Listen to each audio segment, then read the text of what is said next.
نبی کریم علیہ السلام نماز پڑھا رہے تھے. حضرت ابو ہریرہ فرماتے ہیں نماز پڑھاتے پڑھاتے نبی پاک نے قدم آگے کیا اور یوں ہاتھ اٹھایا پھر واپس کر لیا. اب نماز پڑھ کے نا تو سلام پھیرا تو صحابہ عرض کرنے لگے یا رسول اللہ صلی اللہ علیہ وسلم وہ نماز میں پیر بھی آگے کیا تو ہاتھ بھی اٹھایا تو وجہ کیا تھی؟ پہلا سوال تو یہ ہے کہ آپ لوگ نماز پڑھ رہے تھے یا حضور کو دیکھ رہے تھے؟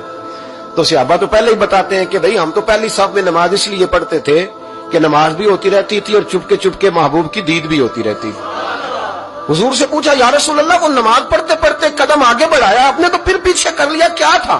اور ہاتھ اٹھایا تو پھر آپ نے نیچے کر لیا. تو نبی کریم فرمانے لگے نماز پڑھاتے پڑھاتے جب میں نے کہا نا سمیع اللہ لمن حمیدہ اچانک میری نظر اٹھی تو جنت میں چلی گئی.